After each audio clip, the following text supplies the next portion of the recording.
ಒಂದು ಕಡೆ ನೀವು ಮಾರ್ಕೆಟ್ ಆಗಲಿಕ್ಕೆ, ನೀವು ಪಬ್ಲಿಸಿಟಿ ಆಗಲಿಕ್ಕೆ ಸುದೀಪ್ ಸರ್ ಹೆಸರು ತೊಗೊಳ್ತಿದ್ರಿ ಅನ್ನೋ ಯಾರು ಯೂಸ್ ಮಾಡಿದ್ದೀನಿ ಸರ್? ನಾನು ಯಾರ್ದು ಬಕೆಟ್ ಹಿಡಿಯಲ್ಲ ಸರ್. ನಾನು ಯಾರು ಹೆಸರು ಎಲ್ಲಿ ಎತ್ಕೊಂಡಿದ್ದೀನಿ? ಈ ನನ್ನ ಮಕ್ಕಳು ಅದನ್ನು ಎತ್ಕೊಟ್ಟು ಇವರು ಬೇಳೆ ಬೇಯಿಸ್ಕೊಳ್ಳೋಕ್ಕೆ ಇದು ಮಾಡ್ತಾ ಇರೋದು.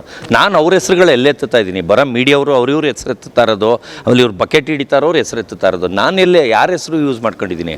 ಆಮೇಲೆ ನಾನು ಯಾರನ್ನೂ ಕರೀತಾ ಇಲ್ಲ, ಬನ್ನಿ ನಾನು ಇಂಟರ್ವ್ಯೂ ಮಾಡಿ ನಂಗೆ ಪ್ರಚಾರ ಬೇಕು ಅಂತ.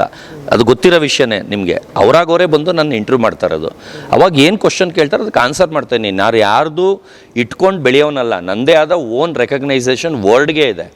ನಾನು ಯಾರ್ದು ಇಟ್ಕೊಂಡು ಬೆಳೆದವನಲ್ಲ. ನಮ್ಮ ಅಪ್ಪಂದು ಸಪೋರ್ಟ್ ಇಲ್ಲ, ಅಮ್ಮಂದು ಸಪೋರ್ಟ್ ಇಲ್ಲದೆ ನಾನು ಒಬ್ಬನೇ ಬೆಳೆದಿರೋದು. ನಮ್ಮ ಅಪ್ಪನು ಮುನ್ಸಿಪಾಲ್ಟಿಲಿ ಕಸ ಗುಡ್ಸೋ ಕೆಲಸ ಮಾಡು, ಈ ಕೆಲಸ ಮಾಡಬೇಡ ಅನ್ನೋರು ಡಾಗ್ ಫೀಲ್ಡ್ನ.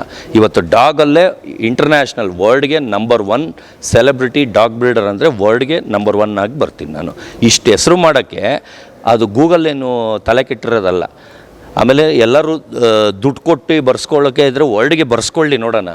ನಾನು ₹1 ಯಾರಿಗೂ ಇವತ್ತವರೆಗೂ ಖರ್ಚೇ ಮಾಡಿಲ್ಲ. ನಾನು ಒಂದು ಫಂಕ್ಷನ್ ಮಾಡಬೇಕಾ, ಒಂದು ಬರ್ಡೇ ಮಾಡಬೇಕಾ, ಎಲ್ಲ ಕೊಲಾಬಲ್ಲಿ ನನಗೆ 150 ಜನದಿಂದ 350 ಜನಕ್ಕೆ ಎಣ್ಣೆ ಊಟ ಸಮೇತ 10 ಅಡಿ ಕೇಕಿಂದ 20 ಅಡಿ ಕೇಕ್ವರೆಗೂ ಕೊಲಾಬಲ್ಲಿ ಸಿಗುತ್ತೆ. ಈ ಥರ ಯಾವ ಹೀರೋಯಿನ್ಗೆ ಸಿಗುತ್ತೆ ವರ್ಲ್ಡಲ್ಲಿ? ಒಬ್ರಿಗೆ ತೋರಿಸಿ. ಬರೀ 25% 30% ಡಿಸ್ಕೌಂಟ್ ಸಿಗುತ್ತೆ. ಅವ್ರು ಒಂದು ಪಬ್ಗೆ ಹೋದರೆ. ನನಗೆ 150 ಜನದಿಂದ 350 ಜನಕ್ಕೆ ಎಣ್ಣೆ ಊಟನೂ ಫ್ರೀ ಕೊಡ್ತಾರೆ. ಜೊತೆಗೆ ಸ್ಪಂದನ ಅವ್ರ ಬರ್ಡೇ ವಿಷಯವಾಗಿ ನೀವು ಸೆಲೆಬ್ರೇಟ್ ಮಾಡ್ತೀರಿ ಅಂತ ಅಂದಿದ್ದ ವಿಚಾರವಾಗಿ ಅವ್ರು ತುಂಬ ಆಡಿದಂಥ ಮಾತುಗಳು, ನೀವು ಸುಮ್ಮನೆ ಎಲ್ಲದು ಇಲ್ಲೇ ಸಲ್ಲದೆ ಮಾತನಾಡೋದು ಸುಮ್ಮನೆ ಅನ್ನೋ ರೀತಿಯ ಚರ್ಚೆಗಳಾಯಿತು. ಅದು ಯಾಕೆ ನೀವು ಪ್ಲ್ಯಾನ್ ಮಾಡಿರಲಿಲ್ವಾ ಅಥವಾ ಸುಮ್ಮನೆ ಹೇಳಿದಂಥ ಮಾತು? ಇಲ್ಲ ಸರ್, ನಾನು ದೊಡ್ಡ ಮನೆ ಹಬ್ಬ ಅಲ್ಲಿ ಹೇಳಿದ ಮಾತು ಬಗ್ಗೆ ನೀವು ಕೇಳ್ತಾ ಇದ್ದೀರಾ, ಹೌದಲ್ವಾ?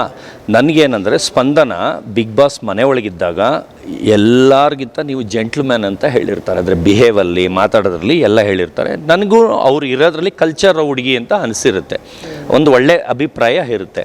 ಆಮೇಲೆ ಶರ್ಟ್ ವಿಷಯನೂ ಅಷ್ಟೇ, ಅದು ನಾನು ಕೊಟ್ಟಿರಲ್ಲ, ಅದು ಫೋರ್ಸಬಲ್ ಇಸ್ಕೊಟ್ಟಿರ್ತಾರೆ ಆಯಿತಾ. ತಿರ್ಗಾ ಹೆಸರು ಎತ್ತಲ್ಲ, ಆಮೇಲೆ ತಿರ್ಗಾ ಎಲ್ಲ ಪ್ರಾಬ್ಲಮ್ ಮಾಡ್ತೀರಾ ಆಯಿತಾ. ಅದು ಹಂಗೆ ಆಚೆ ಬಂದ ಮೇಲೆ ಅದು ಒಂದು ಡ್ಯಾಮೇಜ್ ಆಗಿರುತ್ತೆ. ಅದು ಎಲ್ಲರ ಮುಂದೆನೂ ಹೇಳಿರ್ತೀನಿ, ತೋರಿಸೂ ಇರ್ತೀನಿ. ಅದು ಏನೇನೋ ನಡೆದಿರೋದು ಆಲ್ರೆಡಿ ಎಲ್ಲ ಮೀಡಿಯಲ್ಲೂ ಹೇಳಿದ್ದೀನಿ. ಅದೆಲ್ಲ ಆಗಿರುತ್ತಲ್ಲ, ನಾನೇನಂದರೆ ಅದು ಕಿತ್ತೋಗಿರೋ ಶರ್ಟ್ನ ಯಾಕೆ ತಿರ್ಗಾ ಅವ್ರಿಗೆ ವಾಪಸ್ ಕೊಡೋದು, ಆಚೆ ಬಂದ ಮೇಲೆ ಕೊಡ್ತೀನಿ ಅಂತ ಹೇಳಿದ್ದೆ. ಅದನ್ನು ಯಾಕೆ ಕೊಡೋದು? ಅವ್ರ ಬರ್ಡೇ ಇತ್ತು. ಅಂದರೆ ಅವತ್ತು ನಾನು ಒಂದು ಬಿಗ್ ಬಾಸ್ಗೆ ಸೋತಿರೋರಿಗೆ, ಅಂದರೆ ಗೆದ್ದಿರೋ ಒಬ್ಬ ವ್ಯಕ್ತಿನ ಬಿಟ್ಟು ಮಿಕ್ದವ್ರಿಗೆಲ್ಲ ಒಂದು ಪಾರ್ಟಿ ಇಟ್ಕೊಂಡು ಅವತ್ತು ಸ್ಪಂದನ ಅವ್ರದ್ದು ಒಂದು ಬರ್ಡೇದು ಕೇಕ್ ಕಟ್ ಮಾಡಿಬಿಟ್ಟು ಒಂದು ಅವ್ರಿಗೆ ಡ್ರೆಸ್, ಲೇಡೀಸ್ ಡ್ರೆಸ್, ಯಾಕಂದರೆ ನಂದು ಜೆಂಟ್ಸ್ ಶರ್ಟ್ನ ಇಸ್ಕೊಟ್ಟಿದ್ದು ಅವರು. ಅದನ್ನ ಬದಲು ಒಂದು ಲೇಡೀಸ್ ಡ್ರೆಸ್ಸು ಗಿಫ್ಟು, ಆಮೇಲೆ ಒಂದು ಕೇಕ್ ಕಟ್ ಮಾಡಿ ಅವ್ರದ್ದು ಲೈಟಾಗಿ ಸೆಲೆಬ್ರೇಷನ್ ಮಾಡೋಣ ಅಂತ ಇದ್ದೆ. ಆದರೆ ನಂದು ಆವಾಗ ದೊಡ್ಡ ಮನೆಯದು ಡ್ಯಾನ್ಸ್ ಪ್ರಾಕ್ಟೀಸ್ ಇತ್ತು, ದಿನ ಪ್ರಾಕ್ಟೀಸ್ಗೆ ಹೋಗಬೇಕಿತ್ತು. ಆ ಬ್ಯುಸಿ ಇದರಲ್ಲಿ ಎಲ್ಲ ಮುಗಿದ ತಕ್ಷಣ ಒಂದು 5-6 ದಿವಸದಲ್ಲಿ ಮಾಡೋಣ ಅಂತ ಇದ್ದೆ. ಆದರೆ ಅವರು ವೇದಿಕೆಯಲ್ಲಿ ಅದನ್ನೂ ಕಂಡಮ್ಮಾಗಿ ಮಾತಾಡಿದ್ರು. ಕಂಡಮ್ಮಾಗಿ. ಈಗ ಒಂದು ಟೈಮ್ ಅಂತ ಇರುತ್ತೆ, ಎಲ್ಲದಕ್ಕೂ ಒಂದು ಟೈಮ್ ಅಂತ ಇರುತ್ತೆ. ಅದು ಮನುಷ್ಯನಿಗೆ ಪೇಷನ್ಸ್ ಇರಬೇಕು. ಸುಮ್ಮನೆ ಒಬ್ಬ ವ್ಯಕ್ತಿ ಬಗ್ಗೆ ಹಂಗೆಲ್ಲ ಮಾತಾಡಬಾರ್ದು. ಇವಾಗ ನಾನು ಅದಕ್ಕೆ ಒಂದು ದೊಡ್ಡ ಪಬ್ಬೆಲ್ಲ ಮಾತಾಡಿ ಎಲ್ಲರನ್ನೂ ಮುಗಿದ ಮೇಲೆ ಒಂದು ಯೂನಿಯನ್ ಥರ ಎಲ್ಲರೂ ಸೇರ್ಕೊಂಡು ಪಾರ್ಟಿ ಮಾಡೋ ಥರ ಆ ಥರ ಒಂದು ಪ್ಲ್ಯಾನ್ ಮಾಡ್ಕೊಂಡಿರ್ತೀನಿ. ಅದು 100% ಕರೆಕ್ಟ್. ಆಮೇಲೆ ಸಿಟ್ಟು ಬಂದು ಅಲ್ಲಿ ಯಾರಿಗೂ ಅಟ್ಯಾಚ್ಮೆಂಟ್ ಇಲ್ಲ ಅಂತ ಅನ್ನಿಸ್ಬಿಡ್ತು. ಅಂದರೆ ಎಲ್ಲರಿಗೂ ಅಲ್ಲ, ಒಂದು 3-4 ಜನ ಬಿಟ್ಟು ಇನ್ನು ಯಾರಿಗೂ ಅಟ್ಯಾಚ್ಮೆಂಟ್ ಇಲ್ಲ. ಅವ್ರು ಬೇಯಿಸ್ಕೊಳ್ತಾರೆ, ಅವ್ರದ್ದು ನೋಡ್ಕೊಳ್ತಾರೆ. ಆಮೇಲೆ ಅವ್ರಿಗೆ ಎಷ್ಟೇ ಪ್ರೀತಿ ತೋರಿಸಿದ್ರು ಅವ್ರ ಹತ್ರ ನಿಯತ್ತಿಲ್ಲ ಅಂತ ಅನ್ನಿಸ್ಬಿಡ್ತು. ಆ ಕಾರಣಕ್ಕೆ ನಾನು ಏನು ಮಾಡ್ತೀನಿ, ಅವ್ರ ಮುಂದೆ ನಾನು ಕೊಡಿಸ್ಬೇಕು ಅಂತಿದ್ದೆ, ನಾನು ಕೊಡಿಸಲ್ಲ, ಕ್ಯಾನ್ಸಲ್ ಅಂದ್ಬಿಟ್ಟು ಬರ್ತೀನಿ. ಅವ್ರ ಮುಂದೆ ಮಕ್ಕಕ್ಕೆ ಹೇಳ್ಬಿಟ್ಟು ಬರ್ತೀನಿ. ಅಂದರೆ ಮನಸ್ಸಲ್ಲಿ ನಾನು ಒಂದು ಹೈ ಆ್ಯಂಡ್ ಡ್ರೆಸ್ಸನ್ನ ಗಿಫ್ಟ್ ಕೊಟ್ಬಿಟ್ಟು ಕೇಕ್ ಕಟ್ ಮಾಡಿ ಒಂದು ಒಳಗೆ ನಡೆದಿದ್ದಕ್ಕೆ ಏನು ಅದು ತಪ್ಪು ತಿಳ್ಕೊಬೇಡಿ ಅಂದ್ಬಿಟ್ಟು ಒಂದು ಕೊಡೋಣ ಅಂತ ಒಂದು ಭಾವನೆಯಲ್ಲಿ ಇರುತ್ತೆ. ಅಂದರೆ ಒಳ್ಳೆ ರೀತಿಯಲ್ಲಿ ಇರುತ್ತೆ.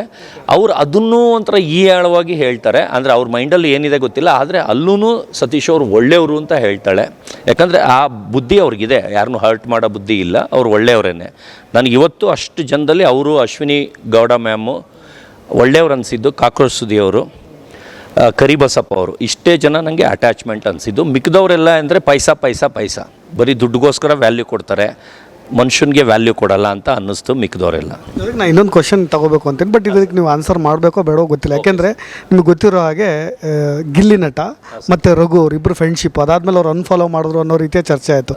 ಎಲ್ಲೋ ಅವ್ರ ಸ್ನೇಹಕ್ಕೆ ಬೆಲೆ ಕೊಡೋದಿಲ್ಲ ಗಿಲ್ಲಿ ಅವರು ಅನ್ನೋ ರೀತಿಯಾದಂಥ ಚರ್ಚೆಗಳು ಸೋಷಿಯಲ್ ಮೀಡಿಯಾದಲ್ಲಿ ಹರಿದಾಡ್ತಾ ಇದ್ದಾವೆ. ನೀವು ಬಿಗ್ ಬಾಸ್ನ ಹತ್ತಿರದಿಂದ ನೋಡಿರೋದ್ರಿಂದ, ಅವ್ರ ಕ್ಯಾರೆಕ್ಟರ್ ನೋಡಿರೋದ್ರಿಂದ ಏನಾಗಿರ್ಬೋದು ಅಂತ ನೀವು ಏನು ಹೇಳಲಿಕ್ಕೆ ಇಷ್ಟ? ಇಲ್ಲ, ರಘು ಅವ್ರು ತುಂಬ ಒಳ್ಳೆಯವರು ಸರ್. ಅವರು ಒಳ್ಳೆ ಗುಡ್ ಫ್ಯಾಮಿಲಿಯಿಂದ ಬಂದಿರೋದು. ಅಂದರೆ ನಾನು ಆಚೆ ಬಂದಮೇಲೆ ಅವ್ರ ಒಳಗೆ ಹೋಗಿದ್ದು, ಅದರಿಂದ ಅವ್ರದ್ದು ಅಷ್ಟು ಗೊತ್ತಿಲ್ಲದೆ ಇದ್ರು ನಾನು ಆಚೆ ಬಂದು ಟಿ ವಿಲಿ ನೋಡಿ ಅವ್ರ ಬುದ್ಧಿನ ಅಳತೆ ಮಾಡಿದ್ದೀನಿ. ಅವ್ರ ಅಟ್ಯಾಚ್ಮೆಂಟ್ ಜಾಸ್ತಿ.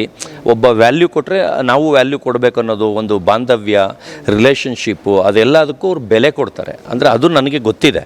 ಯಾಕಂದರೆ ಅವ್ರು ನನ್ನ ಜೊತೆ ಹಂಗೆ ಮಾತಾಡಿಸ್ತಾರೆ, ಅವ್ರ ಮಿಸ್ಸಸ್ಸು ಚೆನ್ನಾಗಿ ಮಾತಾಡಿಸ್ತಾರೆ, ಎಲ್ಲ ಒಂಥರ ತುಂಬ ಚೆನ್ನಾಗಿದೆ.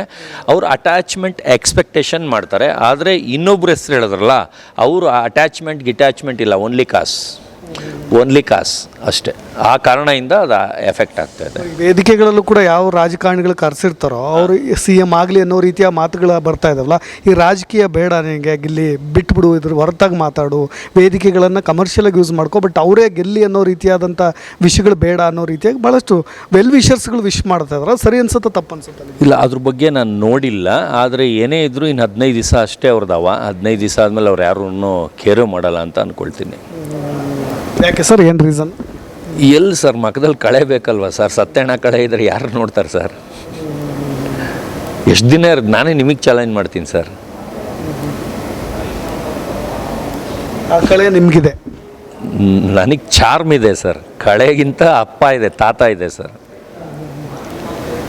ಜೊತೆಗೆ ಲಾಸ್ಟ್ ಕ್ವಶನ್, ಇದೇ ವಿಷಯವಾಗಿ, ಸುದೀಪ್ ಅವ್ರ ವಿಷಯವಾಗಿ ನೀವು ಈ ರೀತಿಯಾದಂಥ ಟ್ರೋಲ್ ಆಗ್ತಾ ಇರೋದು, ನೆಗೆಟಿವ್ ಆಗಿ ಟ್ರೋಲ್ ಆಗ್ತಾ ಇರೋ ಸಂಬಂಧವಾಗಿ ಎಲ್ಲಾದರೂ ಇದೇ ರೀತಿಯಾಗಿ ಸುದೀಪ್ ಅವ್ರನ್ನ ಬಿಟ್ಟು ಯಾರೋ ದರ್ಶನ್ ಅವ್ರನ್ನ ಎದುರಾಕೊಂಡಿದ್ರೆ ಅವ್ರ ಫ್ಯಾನ್ಸ್ಗಳು ಇಷ್ಟು ಸೈಲೆಂಟಾಗಿ ಇರ್ತಿರ್ಲಿಲ್ಲ ಅನ್ನೋ ಮಾತುಗಳು ಬಂದಾಗ ಇದನ್ನು ಹೇಗೆ ನೋಡ್ತೀವಿ ಸರ್? ಇದು ಜನ ಯಾಕೆ ತಂದಿಕ್ತಾರೆ ಅನ್ನೋದೇ ಅರ್ಥ ಆಗ್ತಾಯಿಲ್ಲ ಸರ್. ಈಗ ಅವ್ರವ್ರ ಜೀವನ, ಅವ್ರವ್ರ ಲೈಫು, ಅವ್ರವ್ರದ್ದೇ ಆದ ಒಂದು ಹೆಸರು ಎಲ್ಲರಿಗೂ ಇರುತ್ತೆ. ಈಗ ನನ್ನ ಫೀಲ್ಡಲ್ಲಿ ನಾನೇ ನಂಬರ್ 1 ಇದ್ದೀನಿ.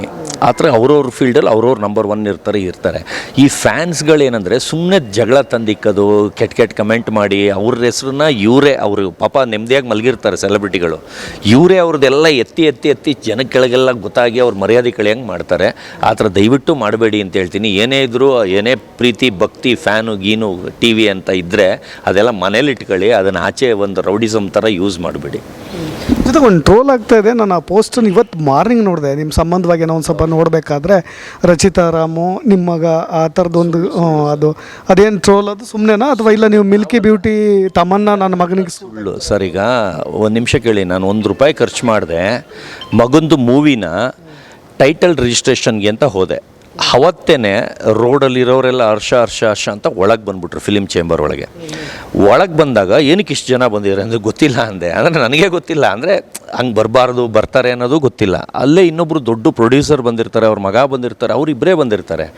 ನಾನು ನನ್ನ ಮಗ ಒಳಗೆ ಹೋದರೆ ಮೀಡಿಯಾ ಎಲ್ಲ ಒಂದು ಸೆಕೆಂಡ್ಗೆ ಅದು ಹೆಂಗೆ ಗೊತ್ತಾಯಿತು ಗೊತ್ತಿಲ್ಲ. ನಾನು ₹1 ಖರ್ಚು ಮಾಡಿಲ್ಲ, ನಾನು ಯಾರಿಗೂ ಕರೆದಿಲ್ಲ, ಏನೂ ಇಲ್ಲ. ಕಾಲೇಜ್ ಹುಡುಗರು ಹೋಗ್ತಾಯಿದ್ರು, ಅವ್ರು ನೋಡ್ಬಿಟ್ಟು ಹರ್ಷ ಅಂತ 3-4 ಜನ ಬಂದರು. ನಾನು ಹಿಂದೆ ತಿರುಗಿ ನೋಡೋಷ್ಟಕ್ಕೆ ಒಂದು 50-60 ಜನ ಆಗ್ಬಿಟ್ಟಿದ್ದಾರೆ. ಚೇಂಬರಲ್ಲಿ ಕೇಳಿದ್ರು ಏನಕ್ಕೆ ಇಷ್ಟು ಜನ ಬಂದು, ನಂಗೆ ಗೊತ್ತಿಲ್ಲ ಸರ್ ಅಂದೆ. ಅಂದರೆ ಈ ಆಮೇಲೆ ಒಳಗೆಲ್ಲ ಬಂದು ಒಳಗೆ ಫೋಟೋ ಹೊಡ್ಸ್ಕೊಳ್ಳೋದು, ಇಂಟರ್ವ್ಯೂ ಮಾಡೋ ಥರ ಎಲ್ಲ ಮಾಡಿದ್ರು. ಅದು ಬಿಟ್ಬಿಡಿ. ಆಮೇಲೆ ನಾನು ಏನು ಅನೌನ್ಸೇ ಮಾಡಿದೆ, ಇನ್ನು ಮೂವಿ ನೇಮೇ ಹೇಳಿದೆ, ಹೀರೋಯಿನ್ ಯಾರು ಅಂತಲೇ ಹೇಳಿದೆ. ನನ್ನ ಪಾಡಿಗೆ ನಾನು ಮಲ್ಕೊಂಡು ನನ್ನ ಪಾಡಿಗೆ ನಾನು ಓಡಾಡ್ಕೊಂಡಿದ್ದೀನಿ. ಒಬ್ರು ಆಗ್ತಾರೆ ರಚಿತಾ ರಾಮ್ನ 1 ಕೋಟಿಗೆ ತೊಗೊಂಡು ಅಂತ ಬಿಟ್ಟಿ ಪ್ರಚಾರ. ನನಗೇನು ಬಿಟ್ಟಿ ಪ್ರಚಾರ ಸಿಗ್ತಾಯಿದೆ? ನಾನೆಲ್ಲೂ ಹೇಳಿಲ್ಲ, ನಾನೇನು ಎಕ್ಸ್ಪೆಕ್ಟೇಷನ್ನು ಇಲ್ಲ. ಆಮೇಲೆ ಮಗಂದು ಏಜು ಅವ್ರ ಏಜು ಡಿಫ್ರೆನ್ಸ್ ಇದೆ. ಬೇಕಾದ್ರೆ ನನ್ನ ಜೊತೆ ಬೇಕಾದ್ರೆ ತೊಗೊಂಡ್ರೆ ಒಂದು ಲೆಕ್ಕ ಇರುತ್ತೆ, ಅವನ ಏಜ್ಗೆ ಅದು ಮ್ಯಾಚ್ ಆಗಲ್ಲ. ಆದರೆ ತಪ್ಪಾಗಿ ಹೇಳ್ತಾಯಿಲ್ಲ, ಯಾಕಂದರೆ ಅವ್ರು ನಂಬರ್ 1 ಇದ್ದಾರೆ, ಲುಕ್ಸಲ್ಲೂ ನಂಬರ್ 1 ಇದ್ದಾರೆ. ಏನಂದರೆ ಜನಗಳದನ್ನು ಬಿಟ್ಟಿ ಪ್ರಚಾರ ಮಾಡ್ತಾಯಿದ್ದಾರೆ. ಸುಮ್ಮನೆ ತಂದಿಕ್ಕೋ, ಇಲ್ಲ ಅವ್ರ ಜೊತೆ ನಂದು ಜಗಳ ತಂದಿಕ್ಕೋ ಗೊತ್ತಿಲ್ಲ, ಒಟ್ನಲ್ಲಿ ಬಿಟ್ಟಿ ಪ್ರಚಾರ ಮಾಡ್ತಾಯಿದ್ದಾರೆ. ಈಗ ತಮನ್ನ ಅಂತ ಇನ್ನೊಬ್ರು ಯಾರೋ ಹಾಕಿದ್ದಾರೆ, ನಿವೇದಿತಾ ಗೌಡ ಅಂತ ಹಾಕಿದ್ದಾರೆ. ಆ ಥರ ಒಬ್ಬೊಬ್ರದ್ದು ಆಗ್ತಾಯಿದ್ದಾರೆ. ಅಂದರೆ ನನಗೇನಂದರೆ ಕೂತ್ಕೊಂಡು ಆರಾಮಾಗಿ ಎಂಜಾಯ್ ಮಾಡ್ತಾಯಿದ್ದೀನಿ. ಯಾಕಂದರೆ ಬಿಟ್ಟಿ ಪ್ರಚಾರ, ನಾನು ಕಾಸು ಕೊಟ್ಟಿದ್ರು ಆ ಥರ ಪ್ರಚಾರ ಆಗ್ತಾ ಇರಲಿಲ್ಲ. ಇವಾಗ ನಿಮ್ಮವ್ರಿಗೂ ಅದ್ರ ರಚಿತಾರಾಮ್ದು ಬಂದಿದೆ ಅಂದರೆ, ನಿಮಗೂ ಅದು ಹೋಗಿದೆ ಅಂದರೆ ಊರೆಲ್ಲ ಹೋಗಿರುತ್ತೆ. ಅಂದರೆ ಅದು ಒಂದು ಪ್ರಚಾರ ತಾನೆ. ಜೊತೆಗೆ ಏನಾದರೂ ಪ್ಯಾನ್ ಇಂಡಿಯಾ ಸಿನಿಮಾ ಪ್ಲ್ಯಾನ್ ಮಾಡ್ತಾ ಇದ್ದಾರೆ ಸರ್ ಮಗನಿಗೆ? ಇಲ್ಲ, 3 ಭಾಷೆ ಅಷ್ಟೇ ಸರ್, ತೆಲುಗು, ಕನ್ನಡ, ಹಿಂದಿ 3 ಭಾಷೆಯಲ್ಲಿ ಮಾಡ್ತಾಯಿದ್ದೀನಿ. ಅದು ತುಂಬ ಹೈ ಎಂಡ್ ಡೈರೆಕ್ಟ್ರುಗಳನ್ನ ಎಲ್ಲ ಕಾಂಟ್ಯಾಕ್ಟ್ ಮಾಡ್ತಾಯಿದ್ದೀನಿ. ರೈಟ್ರುಗಳು ಎಲ್ಲರನ್ನೂ ಹೈ ಎಂಡ್ ನೋಡಬೇಕು. ನಾನು ಯಾವುದೋ ಒಂದು ಮೂವಿ ತುಂಬ ಇಷ್ಟ ಆಗಿದೆ, ಆ ಟೀಮ್ನೇ ಮಾತಾಡೋಕ್ಕೆ ಟ್ರೈ ಮಾಡ್ತಾಯಿದ್ದೀನಿ. ಬಜೆಟ್ ಎಷ್ಟಾಗ್ಬೋದು? ಇಲ್ಲ, ಎಲ್ಲ 50 CR ಬಜೆಟ್ ಅಂತ ಅಂದ್ಕೊಂಡಿದ್ದೀನಿ. ಏನು ಕಾಸ್ಟಿಂಗು ಆ ಥರದ್ದು ಏನು ಪ್ಲ್ಯಾನ್ ಮಾಡಿಲ್ಲ? ಪ್ಯಾನ್ ಇಂಡಿಯಾ ಸ್ಟಾರ್ಸ್ಗಳೇ ಇರ್ತಾರ ಜೊತೆಗೆ ಅಂತ? ಇಲ್ಲ, ಎಲ್ಲ ಒಳ್ಳೊಳ್ಳೆಯವ್ರನ್ನೇ ಹಾಕ್ಕೊಳ್ತಾಯಿದ್ದೀನಿ. ಹೀರೋಯಿನ್ ಆದ್ರೂ ಟಾಪ್ ಹೀರೋಯಿನ್ನೇ ಯಾರು ರನ್ನಿಂಗ್ ಓಡ್ತಾ ಇದ್ದಾರೆ ಅವ್ರನ್ನೇ ಹಾಕ್ಕೊಳ್ಳೋದು. ಅಂದರೆ ಎಲ್ಲ ಪ್ಲ್ಯಾಂಡ್ ಆಗಿ ಮಾಡ್ತಾಯಿದ್ದೀನಿ. ಬೇರೆಯವ್ರ ಥರ ಕೈ ಸುಟ್ಕೊಳ್ಳೋ ಕೆಲಸ ಮಾಡ್ತಾಯಿಲ್ಲ, ಸುಮ್ಮನೆ ಇನ್ವೆಸ್ಟ್ ಮಾಡಿ. ಅಂದರೆ ಒಳ್ಳೆ ಹೈ ಬಜೆಟಲ್ಲೇ ಹೈ ಆ್ಯಕ್ಟರ್ಸು, ಫೇಮಸ್ ಆಗಿರೋ ಆ್ಯಕ್ಟರ್ಸು, ಡೈರೆಕ್ಟ್ರು, ಕ್ಯಾಮ್ರಾಮನ್ ಎಲ್ಲರನ್ನೂ ಹೆಸರಿರೋರನ್ನೇ ತೊಗೊಂಡು ಮಾಡ್ತಾಯಿದ್ದೀನಿ. ಆಫ್ಟರ್ ದಿಸ್ ಇಶ್ಯೂ ಸುದೀಪ್ ಅವ್ರು ಏನಾದ್ರು ಫೋನ್ಗೇನು ಮಾಡಿದ್ರೆ ಅಥವಾ ನಿಮ್ಮ ಏನಾದರೂ ಆ ಥರ ಎಕ್ಸ್ಕ್ಯೂಸ್ ಕೇಳೋ ಥರದ್ದು ಮೈಂಡ್ಸೆಟ್ ಇದೆಯಾ ನಿಮಗೆ? ಇಲ್ಲ ಸರ್, ನಾನು ತಪ್ಪೇ ಮಾಡಿಲ್ಲ ಸರ್. ಈಗ ಸುದೀಪ್ ಸರು ನಾವು ಚೆನ್ನಾಗಿದ್ದೀವಿ, ನಮ್ಮದು ಅವ್ರದ್ದು ಜಗಳನೇ ಇಲ್ಲ. ಇದು ಬರೀ ಅವ್ರ ಫ್ಯಾನ್ಗಳು ಅಂದ್ಕೊಂಡು ಅವ್ರು ಜಗಳ ಮಾಡ್ಕೊತಾ ಇರೋದು, ತಂದಿಕ್ತಾ ಇರೋದು. ನಾವು ಸುದೀಪ್ ಸರ್ ಚೆನ್ನಾಗೇ ಇದ್ದೀವಿ. ಆಮೇಲೆ ಅವ್ರು ಯಾಕೆ ನನಗೆ ಫೋನ್ ಮಾಡಬೇಕು? ಈಗ ನಂದು ತಪ್ಪಿಲ್ಲ, ನಾನು ಕರೆಕ್ಟಾಗಿದ್ದೀನಿ, ನಾನು ಯಾಕೆ ಸಾರಿ ಕೇಳಬೇಕು? ಅರ್ಥ ಆಗ್ತಿದೆಯಲ್ಲ? ಇವಾಗ ತಪ್ಪಿದ್ದಿದ್ರೆ ಒಂದು ಪೊಲೀಸ್ ಸ್ಟೇಷನ್ಗೆ ಅವ್ರು ಕಂಪ್ಲೇಂಟ್ ಕೊಡೋಕೆ ಹೋದಾಗಲೇ ತೊಗೊಬಿಡ್ಬೇಕಾಗಿತ್ತು. ಇನ್ನು ತಪ್ಪು ಮಾಡಿದ್ದಾನೆ ಅಂತ. ಇಲ್ಲ ಇನ್ಸ್ಟಾಗ್ರಾಮ್ ಅವರೇ ಡಿಲೀಟ್ ಮಾಡಿಬಿಡ್ಬೇಕಾಗಿತ್ತು. ಅದನ್ನು ಏನಕ್ಕೆ ಮಾಡಿಲ್ಲ? ಆಮೇಲೆ ಇವ್ರನ್ನ ಯಾಕೆ ಕಂಪ್ಲೇಂಟ್ ಕೊಡೋಕೆ ಹೋದಾಗ ಬೈತ್ ಕಳಿಸಿದ್ದಾರೆ? ಚನ್ನಮಕೆರೆ ಅಚ್ಚುಕಟ್ಟು ಬನಶಂಕರಿಲಿ ಏನಕ್ಕೆ ಬೈತ್ ಕಳಿಸಿದ್ದಾರೆ? ಅದಕ್ಕೆ ಕಂಪ್ಲೇಂಟೇ ಆಗದೆ ಸುಮ್ಮನೆ ಮೀಡಿಯಲ್ಲಿ ಇಂಟರ್ವ್ಯೂ ಕೊಟ್ಟಿದ್ದಾರೆ ಕಂಪ್ಲೇಂಟ್ ಮಾಡಿದ್ದೀನಿ ಅಂತ. ಅದೆಲ್ಲ ಸುಳ್ಳು, ಫ್ರಾಡ್ ನ್ಯೂಸ್. ಆ ಥರ ಕೊಡ್ಬೋದಾ ಅವರು? ಬಟ್ ಈ ಒಂದು ಸಾಂಗ್ ಹಾಕಿ ನೀವು ಹಾಕಿರೋದನ್ನ ಸುದೀಪ್ ಅವರು ಈಸಿಯಾಗಿ ತಗೊಳ್ತಾರೆ ಅನ್ಕೊಳ್ತೀರಾ? ಹಂಗಲ್ಲ ಸರ್, ಅದು ಮೂವಿ ಸಾಂಗ್ ಸರ್, ಅವ್ರದ್ದು ಅದು ಓನು ಮೂವಿ ಸಾಂಗ್ ಸರ್. ಅದು ಇನ್ಸ್ಟಾಗ್ರಾಮಲ್ಲಿ ಬಿಟ್ಟಿರೋದು ಸರ್. ಅದು ಭಿಕ್ಷುಕಾನರು ಹಾಕೋಬೋದು. ದೇಶಪೂರ್ವಕೂ ಹಾಕಿದಿರಿ ಅನ್ನೋ ರೀತಿಯಾಗಿ ಅವ್ರು ತಗೊಳ್ಳಲ್ಲ. ಥರ ಇವ್ರು ಪ್ರಚೋದನೆ ಮಾಡಿರೋದು. ಇವ್ರು 3 ಜನ, ಅವ್ರ ಜೊತೆ ಯಾರು ಬಕೆಟ್ ಹಿಡಿತಾರೆ ಅವ್ರು 3 ಜನ ಪ್ರಚೋದನೆ ಮಾಡಿರೋದು. ಅದೇನು ಅದರಲ್ಲಿ ಏನು ದೊಡ್ಡ ವಿಷಯನೇ ಇಲ್ಲ. ಇವರೇ ಅದನ್ನು ಎತ್ತಿ ಹೈಪ್ ಮಾಡಿ ಅವ್ರ ಮರ್ಯಾದೆನೂ ಕಳೆದ್ರು. ದೊಡ್ಡ ವಿಷಯನೇ ಇಲ್ಲ. ಭಾಳಷ್ಟು ಕೇಸ್ಗಳಿದ್ದಾವೆ ಅನ್ನೋ ರೀತಿಯಾಗಿ ನೀವು ಭಾಳಷ್ಟು ಇಲ್ಲ, ತುಂಬ ಕೇಸ್ ಇದೆ ಸರ್, ತುಂಬ ಕೇಸ್ ಇದೆ. ಹಳೆ ಕೇಸು 2020 ಒಂದು ತುಂಬ ದೊಡ್ಡ ಕೇಸ್ ಇದೆ ಸರ್, ಕೆ ಆರ್ ಪುರಮಲ್ಲಿ. ನೀವು ಅದನ್ನು ಸರ್ಚ್ ಮಾಡಿದ್ರೆ ಗೊತ್ತಾಗುತ್ತೆ. 2020 ತುಂಬ ದೊಡ್ಡ ಕೇಸ್ ಇದೆ ಸರ್. ಹೇಳ್ಬೋದಾ? ಏನು ಹೇಳ್ಬೋದಾ ಸರ್? ಇಲ್ಲ, ನೀವೇ ಚೆಕ್ ಮಾಡಿದ್ರೆ ಗೂಗಲಲ್ಲಿ ಬಂದ್ಬಿಡುತ್ತೆ ಸರ್. ತುಂಬ ದೊಡ್ಡ ಕೇಸ್ ಇದೆ ಸರ್. ನೀವೆಲ್ಲ ಗೊತ್ತಿರೋದು ಬರೀ ಸಣ್ಣ ಪುಟ್ಟ ಕೇಸ್ಗಳು. ಅದು ಕೇಳಿಬಿಟ್ರೆ ನೀವೇ ಶಾಕ್ ಆಗಿಬಿಡ್ತೀರ ಸರ್, ಅಷ್ಟು ದೊಡ್ಡ ಕೇಸ್ ಇದೆ. ಹಾಂ, 2020 ದೌರ್ಜನ್ಯ ಮಾಡಿರೋ ಥರದ ತುಂಬ ಸರ್, ತುಂಬ. ಅದಕ್ಕಿಂತ ನೆಕ್ಸ್ಟ್ ಲೆವೆಲ್ದು.